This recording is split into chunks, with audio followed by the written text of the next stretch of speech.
Okay, good morning सर्वांचं स्वागत आहे एक नवीन व्हिडिओमध्ये. आणि हा व्हिडिओ फक्त आणि फक्त एज्युकेशनल पर्पजच्या हिशोबाने इथे होणार आहे. तर पहिलं, तुम्हाला जर झिरोधामध्ये ट्रेडिंग आणि डीमॅट खातं जर खुलवायचं असेल, कमी ब्रोकरेज, स्मार्ट चार्ट्स आणि वापरण्याजोगे इंटरफेस याबरोबरच फ्री ऑफ कॉस्टमध्ये डिलिव्हरी ट्रेनिंग, म्युच्युअल फंड सुद्धा पूर्णपणे मोफत. फक्त जर 4 लाखांपेक्षा जास्त तुमची होल्डिंग होत असेल तर अॅन्युअल मेंटेनन्स चार्जेस जे आहे ते ₹350 प्लस 18% जीएसटी त्यामध्ये लागेल. आणि तुमच्या पॅनच्या अंतर्गत जर तुम्ही फक्त एकच ट्रेडिंग आणि डीमॅट खातं खोललं असेल तर ते BSDA बेसिक डीमॅट सर्व्हिसेस मध्ये जाईल, ज्यामध्ये ₹300 तुम्हाला तिथे चार्जेस जे आहेत ते पूर्णपणे मोफत होणार आहे. तर बेसिकली ह्या गोष्टी आपण लक्षात ठेवणं गरजेचं आहे. तर टेक्निकल अनालिसिस कॉन्सेप्ट जो आहे ना, तो आपण समजून घेणं सगळ्यात महत्वाचं आहे. आणि तो समजून घेण्याकरता टेक्निकल अनालिसिस कॉन्सेप्टमध्ये तर फंडामेंटल आणि टेक्निकल अनालिसिस मधलं कंपॅरिझन जे आहे ते येणं सगळ्यात महत्वाचा मुद्दा आहे. तर फंडामेंटल आणि technical analysis are being the different parts, आणि त्या गोष्टींना अंडरस्टँड जर करायचं असेल तर आपल्याला सपोर्ट आणि डिमांड झोन किंवा सप्लाय आणि डिमांड झोन अंडरस्टँड होणं सगळ्यात महत्वाचा मुद्दा आहे. So that we should understand time to time. किंबहुना जेव्हा केव्हा आपण त्या गोष्टींना समजून घेऊ शकत नसू, then that probably will be the difficulty. ती एक प्रोबेबल डिफिकल्टी जी आहे ती आपल्याला होताना तिथं दिसू शकते, आणि तिला आपण अंडरस्टँड करणं सुद्धा सगळ्यात महत्वाचा मुद्दा इथे ठरतो. कारण जेव्हा केव्हा आपण ह्या गोष्टींना चेक करत असतो त्यावेळेस आपल्याला हे समजून घेणं गरजेचं असतं की प्राइस मधलं जे बिहेवियर जे चाललंय ते बिहेवियर नेमकं कशा पद्धतीने चाललंय, आणि का बरं त्यामध्ये गोष्टी ज्या आहेत त्या आपल्याला जनरली होताना दिसतात. मीन्स व्हॉट, की अशा पद्धतीचं एक स्ट्रक्चर आपल्याला प्राइस मध्ये बनताना दिसतंय. हे स्ट्रक्चर काय आहे की सिम्पली इथं आपल्याला कळतंय की एकाच लेवलला जे आहे प्राइस रेजिस्ट होऊ राहिली आणि एका लेवलच्या आसपास जी आहे ती सपोर्ट घेऊ राहिली आहे. आणि त्याच्या इन बिटवीन जर आपण इकडे ह्या झोनच्या आसपास खरेदी करण्याचा प्रयत्न केला किंवा ह्या झोनच्या आसपास जर विक्री करण्याचा प्रयत्न केला तर त्यामध्ये आपण फसण्याचे सगळ्यात जास्त चान्सेस जे आहे ते क्रिएट होणार आहेत. आणि त्या गोष्टींपासून आपण दूर राहणं हे सगळ्यात महत्वाचं आहे. बिकॉज हा एक ट्रेंड जो आहे हा सपोर्टच्या हिशोबाने क्रिएट होत नाहीये किंवा तो रेजिस्टन्सच्या हिशोबाने क्रिएट होत नाहीये. तो जो आहे तो बाकीच्या हिशोबाने क्रिएट होतोय की ज्यामध्ये किमतीचं एक साइडवेज नेचर जे आहे ते क्रिएट होतंय. आणि त्या साइडवेज नेचरमध्ये जर आपण आपली मानसिकता आपला माइंडसेट जर बनवला की बाबा मला इथे एक लॉंग साईडचा ट्रेड जो आहे इथं ह्या ब्रेकआउट झोन पाशी इथे ब्रेकआउट होणार आहे आणि ह्या ब्रेकआउट झोन पाशी मला तो घ्यायचा आहे, तर नक्कीच ते एक विदारक स्थिती जी आहे ती आपल्यासाठी क्रिएट होण्याची शक्यता राहणार आहे. सिमिलरली ती सीन जी आहे ती आपल्याला इथं इन केस ऑफ शॉर्ट आपल्याला जायचंय विकायचंय तर त्या केसमध्ये होणार आहे. मग हे ज्या गोष्टी ज्या घडतात किंवा किंबहुना ज्या होतात त्यामध्ये प्रॉब्लेम काय आहे? तर प्रॉब्लेम हा आहे की ऑब्विसली यामध्ये 2-3 गोष्टींचा कॉम्बिनेशन इथं आहे. आणि तो कॉम्बिनेशन काय आहे? That is self discipline. स्वतःवरचा नियंत्रण जे आहे ना ते सगळ्यात महत्वाचं आहे. सेल्फ कंट्रोल असणं गरजेचं आहे. त्याबरोबरच दुसरं, तुम्ही बरोबर असाल चुकीचे असाल तर तिची जबाबदारी जे आहे ते असणं गरजेचं आहे. कारण जबाबदारी जर असेल तर आणि तरच त्या गोष्टी होऊ शकतात. भलेही तो एक यशस्वी ट्रेड झाला असेल तुमचा किंवा अयशस्वी ट्रेड झाला असेल, जे काय असेल ते असेल. बट त्यामध्ये तुम्हाला त्याची जबाबदारी घेणं हे सगळ्यात महत्वाचा मुद्दा तिथं ठरतो. आणि त्याबरोबरच जेव्हा केव्हा तुम्ही पोझिशन इनिशिएट करताय, फॉर एक्झाम्पल तुमच्याकडे ₹10,000 आहे, 10K मी इथं म्हणतोय, त्यातले तुम्ही ₹4,000 जे आहेत तुम्ही त्या ट्रेडमध्ये लावलेत आणि त्यातली त्यात तुमचे ₹700 तिथे रिस्क आहे. तर या रिस्क मॅनेजमेंटला पण तुम्ही अंडरस्टँड करणं गरजेचं आहे ना, की माझ्याकडे 10,000 आहे मग मी आता 8,000 लावतो, आज 0-0 खेळतोय. असं हिशोब जर करत जर बसलं तर ऑटोमॅटिकली ती गोष्ट जी आहे ती आपल्या होणार आहे. आणि हे जे सगळे जे ट्रेड जे आहेत एका सक्सेसफुल ट्रेडरचे ट्रेड्स आहेत. कारण सक्सेसफुल ट्रेड करणंच त्याचे आपल्याबद्दलची आयडिया जी आहे ती क्रिएट होताना दिसतात. कारण यावरती आपण लक्ष दिलं गेलं पाहिजे की बाबा दोन कॅम्प्स असणार आहेत. एक असणार आहे यशस्वी ट्रेडर आणि दुसरा असणार आहे अनसक्सेसफुल ट्रेडर. तर अनसक्सेसफुल ट्रेडर काय नसतं, त्याच्याकडे अगोदर कॅल्क्युलेशन नसतं की बाबा मला एखादा जर ट्रेड जर मला मिळतोय तर त्या ट्रेडमध्ये मी का घुसू बरं, का बरं त्यामध्ये मी एंट्री करू, आणि जर एंट्री जर करायचं असेल तर त्यामध्ये माझी रिस्क किती आहे आणि रिस्कच्या मोबदल्यामध्ये मला रिवॉर्ड किती मिळू शकतो, आणि तो रिवॉर्ड मिळताना मी संयमानं धैर्याने मी तिथं थांबू शकतो का, ह्याबद्दल आपली मानसिकता आहे का, हे पण आपण लक्ष देणं गरजेचं आहे. कारण रॅन्डमने जर आपण करत बसलो, नाही एक मोठी कॅन्डल 5 मिनिटामध्ये अशा पद्धतीने झाली, मी त्याच्या इथे टॉपला एंटर करतो आणि तिकडनंच प्राइस जी आहे ती फॉल होऊन जाते, हे सुद्धा लक्षात घेण्यासारखं आहे. आता कॉमन सायकोलॉजीचे मिस्टेक्स काय काय आहेत ते आपण एकदा थोडस व्यवस्थितरित्या बघूया. तर स्लाइडवरचं जे आहे ते मिटवतो अगोदर. ओके. तर कॉमन मिस्टेक काय आहे? जसं की आपल्याला माहिती की दररोज जे मार्केट जे सुरू होतं, ते मार्केट किती वाजता सुरू होतं बरं? जनरली ते जे मार्केट आहे 9:18 प्री ओपन आपल्याला होताना दिसतं, आणि प्री ओपन मार्केट झाल्यानंतर काय आपल्याला कळतं, जवळजवळ 9:15 मार्केट जे आहे ते खुलतं. आणि ते खुलतं म्हणजे काय होतं की तिथे दोन प्रकारच्या गोष्टी होतात. एक म्हणजे स्पॉट मार्केट, जसं की आपण एक्झाम्पल कन्सिडर केलं तर निफ्टी. निफ्टीचं स्पॉट ज्यावेळेस खुलतो त्यावेळेस तुम्ही दोन गोष्टीकडे ट्रॅक करता. एक म्हणजे वरच्या बाजूला मार्केट जर जात असेल तर कॉल साईडला, आणि दुसरं म्हणजे मार्केट जर खाली जाणार असेल तर पुट साईडला. त्यापैकी समजा for example XYZ pre side आहे, जो आहे तो तुमच्या वॉचलिस्टला आहे. तुम्हाला तिथं कळतंय की पहिल्या 2 मिनिटं किंवा 1 मिनिटाची कॅन्डलनी जी आहे ती अशी एक जम्प तिथं तयार केली आहे, आणि त्या पर्टिक्युलर कॅन्डलला बघून जर तुम्ही पी साईडमध्ये जर बुलिश होत असाल, किंवा सी साईडमध्ये अशा पद्धतीची कॅन्डल होऊन तुम्ही तिथं सी साईडला बुली जर होत असाल, की तुम्हाला असं वाटतं अशा गोष्टी होणार आहे, तर नक्कीच तुम्ही चुकी करताय. कारण तुम्ही जे वेटेज तिथं देण्याचा प्रयत्न करताय ती चुकीची गोष्ट तिथं तयार होते. तर ती जर चुकीची गोष्ट तुम्हाला टाळायची असेल तर ऑब्व्हियसली तुम्हाला जो अनालिसिस जो करावा लागेल तो स्पॉटचा करावा लागेल, आणि त्या स्पॉटमध्ये तुम्हाला समजून घ्यावं लागेल की बाबा याचा सपोर्ट नेमकं कुठं तयार होतोय, याचा रेजिस्टन्स नेमकं कुठं आहे, आणि तिथे मला एक चांगला रिव्हर्सल बनू शकेल का. सपोर्ट आणि रेजिस्टन्स रिकग्निशन मला झालं की त्या सपोर्टच्या आसपास आहे का किंमत, मग माझा जो व्ह्यू जो असणार आहे, माझी जी थिंकिंग असणार आहे, किंवा माझा जो कल जो असणार आहे, तो बुलिश साईड मी कन्सिडर करणार आहे, की ज्याच्यामध्ये मला असं वाटतं की किंमत जी आहे ती वरच्या बाजूला जाणार आहे. पण जर किंमत रेजिस्टन्स पाशी तिथं 3 ते 4 वेळेस जी आहे ती रिजेक्ट झालेली आहे, तिथं टिकलेलीच नाही आणि तिकडनं खाली जाते, त्यावेळेस माझा जो कल जो असणार आहे तो मंदीवाल्यांच्या म्हणजे बेरिशवाल्यांच्या दिशेमध्ये असणार आहे. ही गोष्ट आपण लक्षात ठेवणं गरजेचं आहे, ना की डायरेक्टली ह्या कॉल आणि पुटला मी बघत बसलो आणि त्यावरनं ही गोष्ट झाली तर ऑटोमॅटिकली ते चुकीचं राहणार आहे.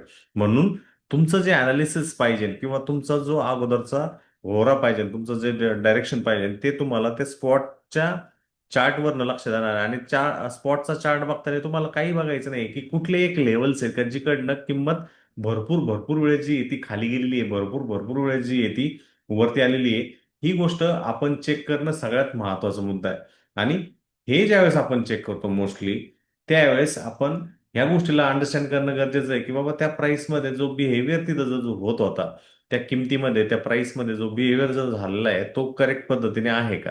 आता प्राइसमध्ये काय चार्ट्समध्ये आपण ज्यावेळेस काही गोष्टी बघत असतो, त्या चार्टमध्ये भरपूर काही पॅरामीटर्स आपण चेक करत असतो. जसं अगोदर मी सांगितलं, ट्रेंड सध्या असा चाललाय की ज्याच्यामध्ये आपल्याला कळतं किंमत एकदा झालं, दोनदा झालं, तीनदा झालं, चारदा झालं, पाचदा झालं, असं होऊ राहिलंय. भरपूर वेळेस ती रिजेक्ट होऊ राहिली, ह्या पर्टिक्युलर पॉईंटपासून रिजेक्ट होऊ राहिली, आणि सिमिलरली खाली जाऊन सुद्धा ती पुन्हा पुन्हा सपोर्ट आपल्याला क्रिएट करताना दिसू राहिली. याचा अर्थ काय का पूर्ण इथं जो ट्रेंड जो चाललेला आहे तो साईडवेज आहे, आणि त्या साईडवेज मध्ये जर आपल्याला जर ट्रेड करायचं आहे तर आपलं जे लक्ष जे आहे ती येणारी जी स्थिती राहणार आहे, सिच्युएशन राहणार आहे, त्या पॉइंटरकडे आपण लक्ष देणं गरजेचं आहे. मी जसं अगोदर म्हटलं, टाइम फ्रेम सुद्धा चूज करणं सगळ्यात महत्वाचं इथे हे प्रकार पडून जातो. ते टाइम फ्रेम का कुठली आणि कशी चूज करायची हे तुमचं ट्रेड ठरणार आहे. बट साधारण जर मला कमी ट्रेड्स ठेवायचे तर 30 मिनिट टाइम फ्रेम जी आहे ना, एकदम बेस्ट हिशोबाने राहते. आणि याच्यामध्ये ही गोष्ट लक्षात ठेवायचं, इथं फेल लोक कडे होतात, ह्या पॉइंटला होतात का जिथं त्यांना ते अँटिसिपेट करतात, नाही आता तिसरी वेळ आहे, नाही आता ही चौथी वेळ आहे ना, आता इथनं ब्रेकआउट जे आहे ते तयारच झालेलं आहे. ही गोष्ट आपण समजून घेणं गरजेचं आहे, किंवा इथं ब्रेकडाऊन खालच्या बाजूला होणार आहे हे समजून घेणं सगळ्यात महत्वाचा मुद्दा आहे. कारण लक्षात राहून द्या, ह्या किमतीला समजा ह्या 100 रुपयापासून 180 रुपयापर्यंत जर जायचं असेल तर याच्यामध्ये दोन पार्टीज आहेत, ते म्हणजे खरेदी आणि विक्रीवाली. एक खरेदीवाली पार्टी असणार आहे आणि दुसरी जी आहे ती विक्रीवाली पार्टी असणार आहे. याच्यामध्ये ही 100 रुपयापासून 180 पर्यंत का जाते, खरेदीवाली पार्टी जी ती दमदार असते, त्याच्यामुळं किंमत ती जी आहे ती वरती वाढण्याचा प्रयत्न करतात, आणि विक्रीवाली पार्टी जी आहे ती कमी दमदार असते. परंतु जसं किंमत त्याच्या रेजिस्टन्स झोनला किंवा हिस्टॉरिकल प्राइसच्या किमतीच्या आसपास जाते, त्यावेळेस विक्रीवाली पार्टीचं वजन जे आहे ते वाढलेलं असतं आणि ऑटोमॅटिकली खरेदीवाली पार्टी जी आहे ती कमजोर झालेली असते आणि त्यामुळं किंमत जी आहे ती आपल्याला खालच्या बाजूला तिथे येताना दिसते. सब्जेक्टेड टू आपल्याला तिथं रिव्हर्सल पॉईंट जे आहे ते चेक करणं गरजेचं आहे. मोस्टली इम्पॉर्टंट हे गोष्ट लक्ष बघणं गरजेचं आहे. तिथं थोडेफार फेक मूव्ह जे आहेत त्या लोअर मूळचे आहेत. पण बघू शकतात, येऊ शकतात. बट त्याला जर तुम्ही जर अंडरस्टँड जर तुम्ही समजून घेऊ शकत असाल, त्याला जर तुम्ही लक्षात करू शकत असाल, तर ऑब्व्हियसली तुमचं 50% 60% ऑफ काम जे आहे ते तिथंच क्लिअरली ते होणार आहे. म्हणून आपलं जे लक्ष दिलं गेलं पाहिजे. जनरली ज्यावेळेस मार्केट इकडे गेलेलं असतं त्यावेळेस वाजलेलं असतं दिवसाचे 11:30. 11:30च्या आसपास आपण इथं घेतो, एखादा जर्क जो आहे तो खालच्या बाजूला येताना दिसतो आणि परत वरच्या बाजूला आपल्याला जनरली जाताना दिसतो. पण आपण म्हणतो अरे यार माझा 5 पॉईंटचा स्टॉप लॉस होता आणि त्याच्यामुळे गेला. हे जे खरेदी विक्रीवाले जे प्लेयर जे आहेत, जे 24 तास त्या मार्केटमध्ये पडलेले आहेत, हे मार्केट मेकर्स आहेत. आणि हे मार्केट मेकर जे आहेत ना, ते काय करणार आहेत? ते जनरली जे छोटे मोठे लोक जे येणार आहेत त्यांना काढण्याचाच प्रयत्न ते इन बिटवीन करणार आहेत. तुम्हाला जर ते डिसेप्टिव्ह मूव्ह, एक डायरेक्शनल मूव्ह जर तुम्हाला जर चेक करायची, तर सगळ्यात महत्वाचा याच्यावरचा तोडगा हा आहे की जे महत्वाचे इम्पॉर्टंट लेवल जे आहेत, जे की सपोर्ट किंवा रेजिस्टन्सच्या हिशोबाने त्या लेवल्सकडे तुम्ही लक्ष देणं गरजेचं आहे आणि त्या लेवलच्या वेळेस तुम्ही तिथे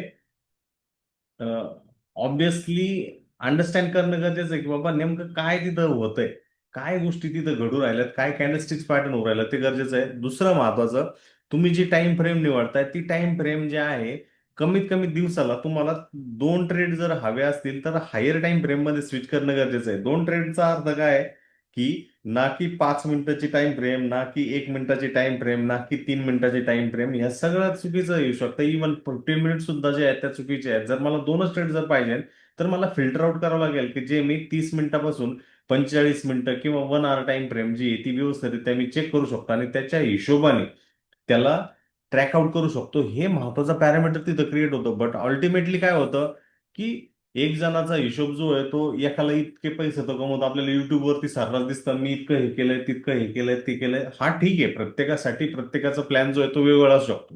पण तुमच्यासाठी सुरुवात ज्यावेळेस करावं लागणार आहे, त्यांनी जेव्हा केव्हा सुरुवात केली असेल त्यांनी सेफ साईडनी सुरुवात केलेली आहे, ना की डायरेक्टली स्टार्ट टू एंड लगेच गॅमलिंग सारखं जे गोष्ट करत बसले नाही. तर त्या गोष्टीला महत्व देणं गरजेचं आहे की बाबा ह्या इम्पॉर्टंट सपोर्ट आणि रेजिस्टन्स लेवल्सनी आपलं नेमकं काय काम कशा पद्धतीने होतंय त्याकडे अंडरस्टँडिंग जी आहे ती आपली असणे गरजेचे आहे. आणि ह्या पॅरामीटर्सला जर समजून घेऊ शकत असाल तर ऑटोमॅटिकली आपलं जे 60-70% जे काम जे आहेत किंवा लॉस मेकिंगची जी पॉसिबिलिटी जी होऊ राहिली आहे ती आपल्याला चेक करणं गरजेचं आहे. तर चुका कुठल्या कुठल्या आपल्याला टाळायला पाहिजे. चुका टाळणे सुद्धा सगळ्यात महत्वाचं आहे, कारण बरोबर येण्याच्या अगोदर चुका टाळणे हे सगळ्यात महत्वाचं रूल तिथं आहे. आणि बाकीच्या लोकांकडनं सुद्धा आपण जे आहे त्या गोष्टी शिकू शकतो.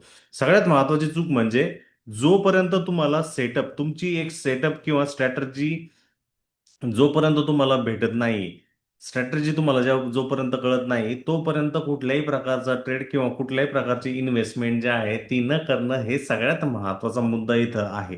कारण ही गोष्ट आहे की कुठल्या तरी इव्हन अननोन व्यक्तीला फॉलो करून सोशल मीडिया प्लॅटफॉर्मवरती करून त्यापासून आपल्याला काही आउटकम भेटणार नाहीये. दुसरी गोष्ट, बरं तुम्हाला सेटअप मिळाला, स्ट्रॅटर्जी मिळाली, काही गोष्टी समजायला भेटल्या, तर त्यामध्ये दुसरा महत्वाचा मुद्दा काय?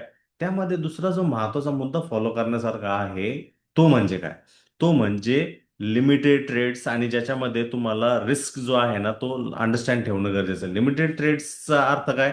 की दिवसातून मला कमीत कमी 1 किंवा 2च ट्रेड्स करायचे आणि त्यामध्ये माझं जे रिस्क जे आहे की बाबा मला पूर्ण कॅपिटल तर घालवायची नाहीये, त्याच्यामध्ये माझी रिस्क मला डिफाईन ठेवणं गरजेचं आहे. हे महत्वाचं आहे, कारण भावनिकरित्या जे लोक जे आहे ना ते भावना विवश होऊन जातात आणि पाठीमागच्या ट्रेडमध्ये मी किती लॉस केला, पाठीमागच्या ट्रेडमध्ये मी किती पैसे घातलेत, ह्याबद्दल जास्त फोकस जो आहे तो त्यांचा राहतो. म्हणून जनरली या भावनिक प्रत्येक जण तो होतच असतो, बट तुम्हाला कुठेतरी तुमचं ट्रेड सेटअपच्या हिशोबाने, तुमच्या रिस्क मॅनेजमेंटच्या हिशोबाने, प्लस तुमच्या रूल बुकच्या हिशोबाने त्या गोष्टीला चेक करणं सुद्धा महत्वाचा मुद्दा तिथं असतो आणि त्या एक महत्वाच्या पॅरामीटरवरती फोकस करणं सुद्धा गरजेचं असतं.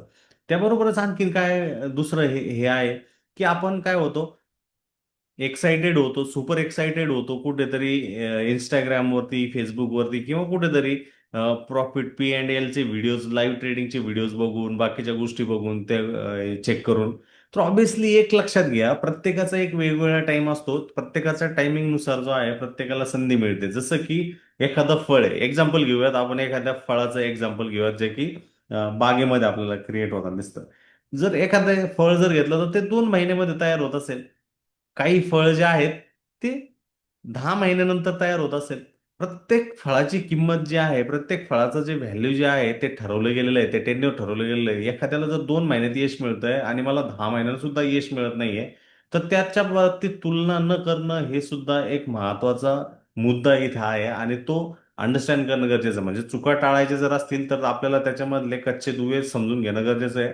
त्यामध्ये सेटअप स्ट्रॅटेजी तर महत्वाची आहेच आहे, बट त्या बाकीच्या गोष्टी सुद्धा अंडरस्टँड करणं गरजेचं आहे. म्हणून हे टेक्निकल अनालिसिस जे आहेत ते आपल्याला महत्वाचा मुद्दा देत असतात. ते आपल्याला अंडरस्टँडिंग करत असतात की नेमकं तिथं काय घडलं पाहिजे, कुठल्या हिशोबाने फोकस आउट केलं गेलं पाहिजे, तिथं नेमकं काय कॅन्डलस्टिक्स होत आहेत, काय गोष्टी होतात, याबद्दल आपली अंडरस्टँडिंग जी आहे ती असणं गरजेचं आहे. हे लास्ट लेक्चरला आपण ऑलरेडी बघितलेलं आहे आणि त्याच्या अनुषंगाने आपण भरपूर काही गोष्टी ज्या आहेत त्या चेक केलेल्या आहेत. जसं की आता इथे एक सिरीज ऑफ एक चार्ट, सॅम्पल चार्ट दिसतोय आणि याच्यामध्ये सिरीज ऑफ मुव्हिंग एव्हरेजेस जे आहेत ते तुम्हाला इथे दिसत असतील. 3 मुव्हिंग एव्हरेज जे इंडिकेटर यूज केलंय, 21, 13 आणि 8 मुव्हिंग एव्हरेजचे इंडिकेटर यूज केलंय. त्यामध्ये हा जो सिक्युरिटीचा जो चार्ट जो आहे हा 1 वर्ष पुराणा आहे. दुसरा महत्वाचा मुद्दा इथं जर तुम्ही बघितलं, जेव्हा केव्हा किंमत किंवा प्राइस जी आहे त्या तिन्ही मुव्हिंग एव्हरेजच्या, ऑल मुव्हिंग एव्हरेजच्या खाली ज्यावेळेस निघतात त्यावेळेस तुम्हाला काय दिसतंय की क्लिअरली ट्रेंड जो आहे तो डाऊन साईडचा आहे. मग खाली खाली जाते का प्राइस? नाही जाते. त्याच्यानंतर थोडासा पुलबॅक जो आहे तो मीन रिव्हिजन जो आहे ते करते आणि त्या मीन रिव्हिजन मध्ये ज्यावेळेस त्या छोट्या मुव्हिंग एव्हरेजच्या आसपास आपल्याला किंमत येताना दिसते, त्याचा अर्थ आपल्याला असं वाटतं की बाबा चला आता इथे जो आहे एक पोल आणि पोल अँड फ्लॅग जो आहे तो ब्रेक झालाय आणि आता याचं ब्रेकआउट तिथं होणार आहे आणि आपण त्या दिशेमध्ये जात बसतो, बघत असतो. बट त्याच्या अगोदर नेमकं तिथं ट्रेडमध्ये काय झालंय, त्या गोष्टीमध्ये काय होतंय, त्याकडे आपण लक्ष ठेवणं गरजेचं आहे आणि त्याच्या अनुषंगाने त्याच्या हिशोबाने त्याकडे आपण फोकस आउट करणं गरजेचं आहे. कारण इथे जर तुम्ही जर चेक जर केलं तर ब्रेकआउट झाल्यानंतर सुद्धा तो पुन्हा एक पुलबॅक जो आहे तो जवळजवळ मुव्हिंग एव्हरेजच्या आसपास आपल्याला बनताना दिसला आणि त्यानंतर पुन्हा खालच्या बाजूला आपलं जनरल जाताना दिसतं. मग आपल्याकडनं चुका काय होतात? आपल्याकडनं ह्या गोष्टीच्या तिथं आपण हे कन्सिडर करतो, चला आता एवढा हा ब्रेकडाऊन झाला होता, हा आता पुन्हा रिट्रेसमेंट करून जाईल, चला आता याच्या खाली तो गेलाय, मग आता इथे सेलिंगच झाली पाहिजे. परंतु त्यावेळेस उलट्या बाजूची मूव्ह होते आणि ती ज्यावेळेस एंड होऊन जाते त्यानंतर आपल्यासाठी एक मोमेंटम जो आहे तो क्रिएट होताना दिसू जातो. भलेही कुठलेही स्ट्रॅटेजी तुम्ही इथे यूज करताय, कुठल्याही प्रकारचे मुव्हिंग एव्हरेजेस यूज करताय, त्यामध्ये एक गोष्ट लक्षात राहून द्या, त्याला बॅक टेस्ट करणं, त्याचा इतिहास चेक करणं हे सगळ्यात महत्वाचा मुद्दा जो आहे तो आहे. तो इतिहास जर आपण समजून जर घेतला तर ऑटोमॅटिकली आपल्याला समजून येतं की आपण कुठे कुठे चुका करतोय, आपण कुठे कुठे बरोबर आहोत आणि भविष्यामध्ये जर आपल्याला यशस्वी व्हायचं तर त्या काय गोष्टी समजून घेतल्या गेल्या पाहिजे आणि ते गरजेचं आहे. तर ओव्हरऑल ह्या पॉइंटपासनं ह्या पॉइंट पर्यंत जर आपण ह्या किमतीची जर मूव जर आपण जर चेक जर केली तर त्यावरनं तुम्हाला एक गोष्टींची नक्की आयडिया येऊन जाईल की हा जो ट्रेंड जो 1 तासाच्या टाइम फ्रेम मध्ये जर चाललाय, हा ह्या ट्रेंडला डाऊन ट्रेंड असं संबोधलं जातं आणि हा जर डाऊन ट्रेंड जर तिथं जर होऊ राहिलाय तर त्यामध्ये जे पॉइंट जे हायचे होत आहेत, that point are nothing but a lower high. ते काय आहेत? लोअर हायचे पॉइंट आहेत आणि ह्या लोअर हायच्या पॉइंटच्या आसपासच तुम्हाला एक शॉर्टिंगची ऑपॉर्च्युनिटी जी आहे ती होऊ शकते. अगदी इथं जरी तुम्ही बघितलं, इथं सुद्धा एक लोअर हायच्या आसपास एक चांगली कमी वेळेमध्ये जाणारी शॉर्टिंगची ऑपॉर्च्युनिटी जी आहे ती होताना दिसू शकते. बट आपली चुकी काय होती? आपण मिडल ऑफ द ट्रेंडला इथे कुठेतरी घुसतो, इथं पार एंड ऑफ द ट्रेंडला तिथं घुसतो. आपला स्टॉप लॉस जो आहे एकदम, आपला रिस्क रिवॉर्ड एक महत्वाचा मुद्दा त्यामध्ये येतो. रिस्क रिवॉर्ड जो आहे तो एकदम खतरनाक पद्धतीने असतो. म्हणजे काय की माझं जर रिस्क फक्त 2 पॉईंटचं आहे आणि मी तिथं 40 पॉईंटचं टार्गेट जे आहे ते मी आणू इच्छितोय. एकदम चुकीचं आहे. हा, तुम्ही 100 ट्रेडमध्ये एका ट्रेडमध्ये सक्सेसफुल होताल, पण बाकीच्या जवळजवळ 40 ट्रेडमध्ये आहे तुम्ही चुकीचं होणार आणि जे तुम्हाला 100 पॉईंट एखाद्या ट्रेडमध्ये जे भेटलेले आहेत ते खटक्यास ह्या 40 ट्रेडमध्ये जातील जातील, पण त्याबरोबरच तुमचा जो ट्रेडिंगचे कॉस्ट जे आहेत जसे की ट्रान्झॅक्शन टॅक्स आहे, एसटीटी आहे, सीबीटीवर टॅक्स आहे, ब्रोकरेजेस आहेत, जर इंटरडे मधले ट्रेड्स असतील ते होताना दिसणार आहे. म्हणून जे शक्यप्राय आहे मी हा शब्द नक्की योग्य पद्धतीने वाटतोय. शक्यप्राय गोष्ट ज्या आहेत त्या गोष्टीकडे बघा. शक्यप्रायमध्ये सगळ्यात महत्वाचा मुद्दा रिस्क रिवॉर्ड जो आहे तो जास्तच्या हिशोबाने नाहीये. मी जर 2:2 कमीत कमी 6चा मला ट्रेड जर भेटतोय तर नक्की तो योग्य आहे. त्याबरोबरच जर तुम्ही सक्सेसफुल होताय त्यामध्ये त्या स्टॉप लॉसला ट्रेल करणं सुद्धा गरजेचं आहे. जनरली ट्रेल करण्याचा अर्थ असा नाही की आता मी इथे याला सेल केला मग मी माझा स्टॉप लॉस इथं प्लेस करून देतोय. जर सिस्टीम मध्ये मी माझा स्टॉप लॉस जर प्लेस करत बसलो तर ऑटोमॅटिकली मी अगोदर सांगितल्याप्रमाणे मार्केट मेकर्स जे की खरेदीदार आहेत आणि सेलर आहेत, ते मार्केट मेकर जे आहे ते तुम्हाला सहजासहजी तिथं टिकून देणार नाही. आणि त्याच्यामुळेच एवढा इतिहास जो आहे मार्केटचा आपल्याला होताना दिसतोय ते सुद्धा अंडरस्टँड करणं सगळ्यात महत्वाचा मुद्दा आहे. म्हणून तो स्टॉक एस एल मला जर टाकायचा तर मी सिम्पली अलर्ट जो आहे तो अलर्ट मी कसा लावू शकतो, तो अलर्ट मला योग्य वेळेला कसा मिळेल ह्याकडे लक्ष देणं सुद्धा महत्वाचा मुद्दा तिथं बनतो. म्हणून ह्या सर्व गोष्टी ज्या आहेत त्या फोकस आउट आहेत. भलेही ती ऍक्शन झाल्यानंतर आपल्याला एकदम सिंपल पद्धतीने वाटतं, परंतु लाईव्ह मार्केटमध्ये तिथं नेमकं रिएक्शन त्याच्यात काय चालली, त्या रिएक्शन मध्ये मला आता समजा इथे एक मोठी कॅन्डल झाली आणि त्यानंतर तुम्ही जवळजवळ 4 तास बघितलं तर एकदम छोट्या छोट्या कॅन्डल होत्या, परंतु जेव्हा प्राइसने त्याच्या खाली ब्रेकडाऊन करण्याचा प्रयत्न केला त्यावेळेस एकदम मोठा फॉल जो आहे तो आपल्याला जनरली होताना दिसला. त्या सुद्धा महत्वाचे मुद्दे जे आहेत ते लक्षात घेण्यासारखे आहेत. मग तुम्ही मुव्हिंग ॲव्हरेज अगदी 2 मुव्हिंग ॲव्हरेज पासनं 200 मुव्हिंग ॲव्हरेज किंवा अगदी 500 मुव्हिंग ॲव्हरेज सुद्धा जे आहे तिथे यूज करू शकता, ते तुमच्यावरती झालं. बट ते यूज करण्यापूर्वी सगळ्यात महत्वाचं त्याचा इतिहास, त्याचा बॅक टेस्टेड डेटा जो आहे तो चेक करणं सगळ्यात महत्वाचं आहे. नक्कीच माझ्यासाठी जे काही वर्कआउट होईल ते तुमच्यासाठी होईल हे कुणी सांगू शकत नाही. बट त्यामधनं जे शिकायला मिळेल, त्यामधनं जे काही तुम्हाला ते लर्निंग जे भेटणार आहे ते सगळ्यात महत्वाचं आहे. आणि ह्या गोष्टीकडे लक्ष राहून देणं गरजेचं आहे. मी असं म्हणत नाहीये की मी 100% बरोबर आहे, 100% त्या गोष्टीला मी एकदम हे करतोय. हा, मला पण माहिती आहे काही थोडस 70-30च्या पर्सेंटेज मध्ये असेल, 70% मी बरोबर असू शकतो, 30% जो आहे तो मी चूक असू शकतो. बट ह्या प्रपोर्शनेटनीच जे जीवन जे आहे ते चालतंय आणि त्यामध्ये ह्या 70-30चं कॅल्क्युलेशन जे असणं हे सगळ्यात महत्वाचं आहे. कुणावरती भंपकपणे विश्वास ठेवणं डायरेक्टली ते सुद्धा एक चुकीचा गोष्ट जी आहे ती आपल्याला होताना दिसू शकते. सिमिलरली हा इतिहास 1 वर्ष पुराणा हा पर्टिक्युलर ह्या चार्टचा चार्ट आहे. त्याच्यामध्ये आपल्याला इथं व्हीवॅप बद्दल सांगितलं गेलंय आणि त्याच्यामध्ये 3 मुव्हिंग ॲव्हरेज जे की एक 8, 13, 21 मुव्हिंग ॲव्हरेज आणि त्याचबरोबर ही जी रेषा दिसते आपल्याला ती व्हॉल्यूम वेटेड ॲव्हरेज प्राइसची आपल्याला तिथे दिसते, की जी इंट्राडे मध्ये जनरली वापरली जाते. आणि इंट्राडे मध्ये वापरली जाते याचा अर्थ असा आहे की तो इंट्राडेचा जो ट्रेडर जो आहे तो 3 मिनिटात पण बघू शकतो, अगदी 5 मिनिटात बघू शकतो व्हॉट्सओव्हर.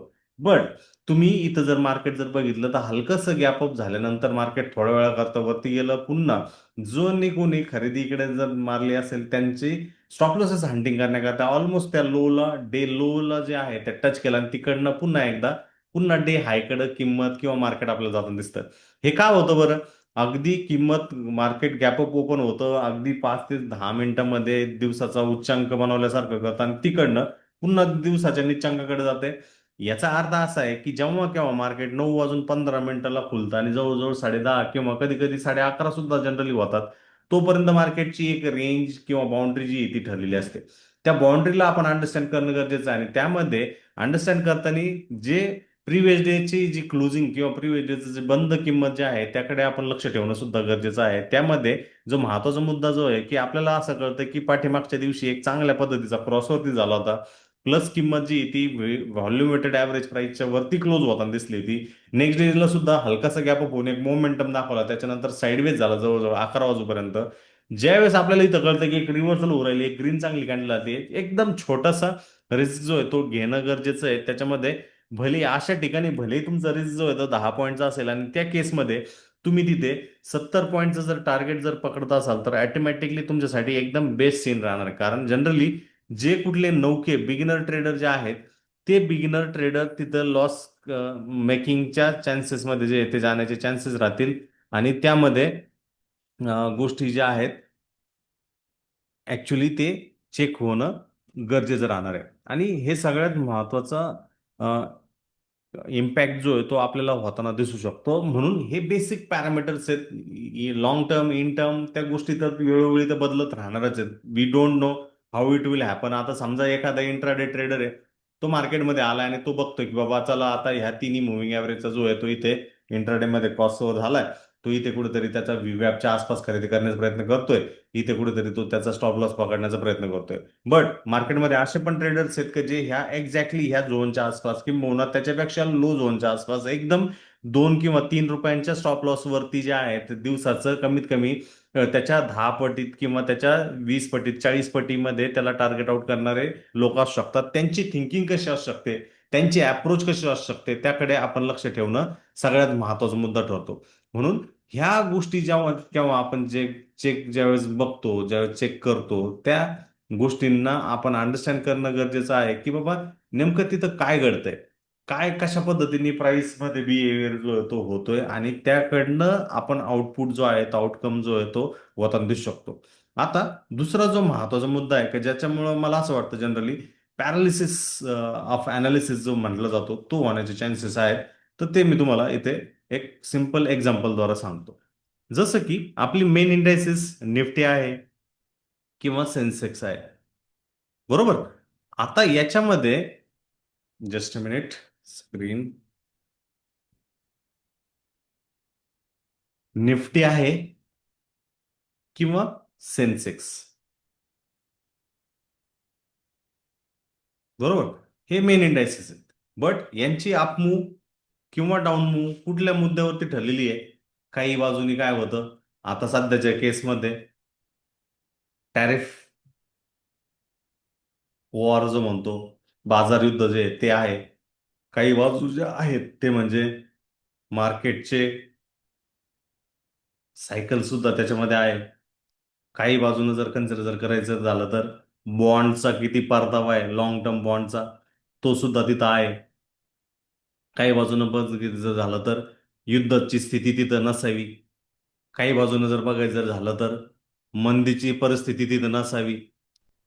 काही बाजूनं झालं तर तिथं काही नॅचरल कलॅमिटी, नैसर्गिक आपत्ती जी आहे ती आली नाही पाहिजे, बरोबर. असे भरपूर भरपूर पॅरामीटर्स ते राहणार आहेत आणि हे पॅरामीटर्स त्याच्याशी निगडीत राहणार आहेत. बट ह्या ज्या पॅरामीटरचा जो धोका जो असणार आहे इथं जर बनला तर व्याज, सेंट्रल गव्हर्नमेंटचे जे व्याज जे आहेत सेंट्रल बँकेचे ते व्याजाचा पण तिथं इम्पॅक्ट जो असू शकतो. हे सगळे मुद्दे वेळोवेळी असणार आहेत आणि ते पहिल्यापासून असलेले आहेत. बट एक गोष्ट लक्षात राहून द्या, हे मुद्दे असताना सुद्धा जवळजवळ निफ्टी 2000चा निफ्टी जो आहे तो आपल्याला आज 25,000च्या आसपास येताना तो दिसतोय. सिमिलरली 3,000चा सेन्सेक्स जो आहे तो आपल्याला 81,000 किंवा 82,000च्या आसपास येताना आपल्याला तो दिसलाय. एवढे मुद्दे, एवढ्या काही गोष्टी असताना सुद्धा म्हणजे थोडंफार इम्पॅक्ट जो आहे तो पॅरामीटरचा त्या ज्या त्या वेळेस असतो. परंतु जो माणूस, जो व्यक्ती एक लॉंग टर्मचा अप्रोच ज्यावेळेस तो ठेवतो, ज्यावेळेस त्या गोष्टींकडे तो बघतो, ऑटोमॅटिकली त्याकडनं एक विनिंग ऑपॉर्च्युनिटी, विनिंग सीन जो आहे तो क्रिएट होताना दिसू शकतो. म्हणून भले आता टॅरिफ वरचा काहीतरी इम्पॅक्ट राहील, तो थोड्या काळाकरता राहणार आहे, पुढील 6 महिने राहील, पुढील वर्षभर राहील. बट त्यानंतर जनरली कुठली गोष्ट जी आहे त्याच्या परफॉर्मन्स बेसिसवरती ती वर्कआउट आपल्याला होताना ते दिसणार आहे. आणि हे सगळ्यात महत्वाचा मुद्दा तिथं लक्षात ठेवण्यासारखा आहे की आपण नेमकं कशा पद्धतीने त्या गोष्टींना आपण फोकस आउट करतो. त्याबरोबरच मित्रांनो, जर तुम्हाला झिरोधामध्ये ट्रेडिंग आणि डीमॅट खाते खोलवायचं असेल आणि तुमचा ट्रेडिंगचा प्रवास करायचा असेल की ज्यामध्ये तुम्हाला डिलिव्हरी ट्रेडिंग पूर्णपणे मोफत आहे, स्मार्ट चार्ट्स आहेत त्याच्या ट्रेडिंग व्ह्यूचे, त्याबरोबर सोपा इंटरफेस आहे, फ्री ऑफ कॉस्टमध्ये म्युच्युअल फंड्स आहेत, म्युच्युअल फंड्समध्ये सुद्धा एक्सपेन्स रेशो आणि एक्झिट लोड हे सगळ्यात महत्वाचे मुद्दे असतात. तर ह्या सगळ्या गोष्टी आहेत, त्याची लिंक जी आहे ती व्हिडिओच्या डिस्क्रिप्शन बॉक्समध्ये दिलेली आहे. त्याद्वारे तुम्ही ट्रेडिंग आणि डीमॅट खात्याचे अकाउंट जे आहे ते तुम्ही खोलू शकता. हे सर्व मुद्दे महत्वाचे आहेत. म्हणून भले तुमचं काही तिथं असेल बट आस्पेक्ट हा असला पाहिजे, आस्पेक्ट हा गोष्टीचा असला पाहिजे का जे सक्सेसफुल पीपल आहेत ते यशस्वी ट्रेडर नेमकं काय करतात, ते व्हिडिओज टाकत नाहीत किंवा ते काही गोष्टी करत नाहीत, ते लाईव्ह ट्रेडिंग दाखवण्याचा प्रयत्न करत नाहीत. ते जे आहेत एकदम शांततेत जे आहे त्यांचं वर्कआउट करताना ते दिसू शकतात. म्हणून ते शांतता कशा पद्धतीने क्रिएट करतात, एक म्हणजे ते डिवोस्टेड होत नाही, ते दुसऱ्या लोकांकडे जे आहे ते लक्ष देण्याचा प्रयत्न करत नाही, तर ते त्यांच्या प्रोसेसकडे, त्यांच्या सिस्टीमकडे जे आहे ते फोकस करण्याचा प्रयत्न तिथं करत असतात. मग ती सिस्टीम भले ती मुव्हिंग ॲव्हरेज असेल, भले ती ऑसिलेटरची असेल, भले ती पायवॉट पॉईंटची असेल, भले ती पॉइंट अँड फिगर चार्टचे असेल, भले ते एक हॅकेनाशी कॅनलचे असेल, व्हॉट्सअपवर जे काय असेल ते असेल, बट त्यामध्ये ते त्या प्रोसेसला काय करतात, स्टिक राहतात, चिटकून राहतात. स्टिक राहिले, चिटकून राहिले, ते एक अंगी राहिले, त्या रूलला तुम्ही जर फॉलो जर करत बसलात, तरच या मार्केटमध्ये टिकण्याचे चान्सेस राहतील. तरच 2020चा जसा आत्ताचा काळ जो होता तो कोविड चाललो, तिकडनं आपल्याला मार्केट जे आहे ते 25,000च्या आसपास आपल्याला तिथं जाताना तिथं दिसतंय. आणि हा जो प्रवास जो झालाय तो एकेरी एका दिशेमध्ये झालेला नाही मित्रांनो. थोडासा वरच्या बाजूला गेलाय, परत खालच्या बाजूला गेलाय, परत वरती गेलाय, परत खाली गेलाय. त्या बॅड टाइम्स मध्ये आपण त्याला समजून घेणं, त्याच्याकडे आपण अंडरस्टँड करणं, हे सगळ्यात महत्वाचा मुद्दा तिथं आहे. आणि ते करताना काय लक्षात ठेवणं गरजेचं आहे, आपले लॉंग टर्म गोल्स काय आहेत ह्याकडे लक्ष द्या. लॉंग टर्म गोल्स म्हणजे काय, लॉंग टर्म मध्ये आपल्याला काय काय गोष्टी ठेवू शकतो आणि शॉर्ट टर्म मध्ये आपण काय काय गोष्टी ठेवू शकतो, याकडे आपण महत्वाच्या पद्धतीने लक्ष देणं गरजेचं आहे. तर याच्यामध्ये सेग्रिगेशन राहून द्या, की बाबा मला लॉंग टर्म नेमकं कशासाठी करायचंय, का करायचंय, मला व्हॉलॅटिलिटी किती घ्यायची आहे, आणि शॉर्ट टर्म साठी मला काय गोष्टी करायच्या आहेत, ह्याकडे लक्ष ठेवणं गरजेचं आहे. दुसरं महत्वाचं, मला 10,000ची कॅपिटल जी आहे ती डायरेक्टली एखादा व्हिडिओ बघून 6,000 करोड रुपये तर मी नाही करू शकत डायरेक्टली. 6,000 करोड रुपीज तर मी डायरेक्टली करू शकत नाही. त्याला मला ते अगोदर ते टप्पे ठरलेले आहेत, त्या टप्पे टप्पे वाईज तुम्हाला तिथं जावं लागणार आहे. सुरुवातीला फर्स्ट 1,000 1 करोड जो आहे तो एकदम डिफिकल्ट आहे, बट जर तुम्ही ह्या लॉंग टर्म मध्ये व्यवस्थित हे करताय, मार्केटला लक्ष देताय, मार्केटमध्ये जे रिझल्ट सीझन जे असतं त्या रिझल्ट सीझन मध्ये चेक करताय, त्यामध्ये बरोबरच मार्केटचे ट्रेंड्स तिथं काय चालू आहे, कुठले स्पेसिफिक सेक्टर इमर्जिंग तिथं होत आहे, त्याकडे लक्ष ठेवणं सगळ्यात महत्वाचं आहे. आणि त्यामधनच काहीतरी गोष्टी ज्या आहेत ते क्रिएट होऊ शकतात. फक्त आणि फक्त इक्विटीमध्येच इन्व्हेस्ट केलं पाहिजे असं काही नाहीये. इक्विटी बरोबरच तुम्ही म्युच्युअल फंडच्या माध्यमातून सुद्धा एस-आय-पी जे आहे ते क्रिएट करू शकता. अगदी तुम्ही रिअल इस्टेटमध्ये जे आहे, रिअल इस्टेटच्या माध्यमातून सुद्धा एक चांगल्या पद्धतीचं क्रिएट करू शकता. याबरोबरच डेप्ट फंड जे काही कर्जाचे फंड आहेत त्यात सुद्धा करू शकता. तुम्हाला व्हॉलॅटिली नकोय तर फंड्स ऑफ फंड्स म्हणून एक ऑप्शन आहे म्युच्युअल फंड्समध्ये, त्यामध्ये सुद्धा इन्व्हेस्ट जे आहे ते करू शकता. ऑब्विसली भरपूर काही गोष्टी ज्या आहेत त्या तुमच्यासाठी अवेलेबल आहे. यावर शॉर्ट टर्म मध्ये जे सायक्लिकल किंवा सॅटेलाइट आपण शब्द वापरला जातो, सॅटेलाइट जे सेक्टर जे आहे त्याच्यामध्ये इन्व्हेस्ट करू शकता. आता सध्या जे आहे, काय आहे, कुठल्या सेक्टरला जास्त मागणी आहे, सोलर रिलेटेड सेक्टर जे आहे ते हे आहेत. पुन्हा रिअर अर्थ मटेरियलचे जे सेक्टर जे आहेत त्याची मागणी सध्या वाढताना आपल्याला दिसते. आणि त्याबरोबरच अपकमिंग डेटा सेंटरच्या रिलेटेड जे स्टॉक्स आहेत किंवा एनर्जी रिलेटेड जे स्टॉक्स जे आहेत त्याबद्दल आपल्याला होताना दिसतं. आणि याला टाइम टू टाइम रिव्ह्यू करणं सुद्धा, चेक करणं सगळ्यात महत्वाचा मुद्दा राहतो. म्हणून जनरली लॉंग टर्म मध्ये आपण काय करतो त्याकडे लक्ष देणं गरजेचं आहे. मग एस-आय-पी जी तुम्ही स्टॉक्समध्ये पण करू शकता, म्युच्युअल फंड्समध्ये सुद्धा तुम्ही एस-आय-पी जी ती करू शकता. डायरेक्टली तुमच्या हिशोबाने राहणार, बट त्याचं डायव्हर्सिफिकेशन ठेवा.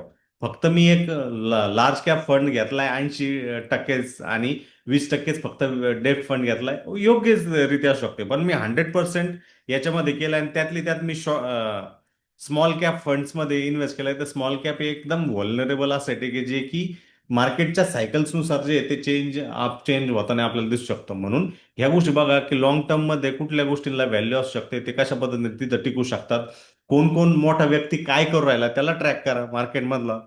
सोशल मीडियानी गुगलनी सगळ्या काही गोष्टी ज्या आहेत त्या क्लिअर झालेल्या आहेत, त्याचा विनियोग व्यवस्थितरित्या राहून द्या.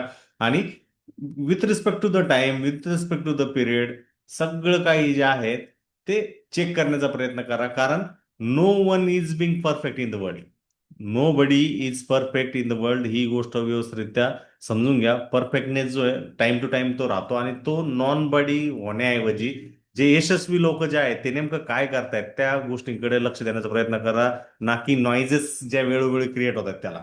ओके. तर हे सांगण्याचं तात्पर्य होतं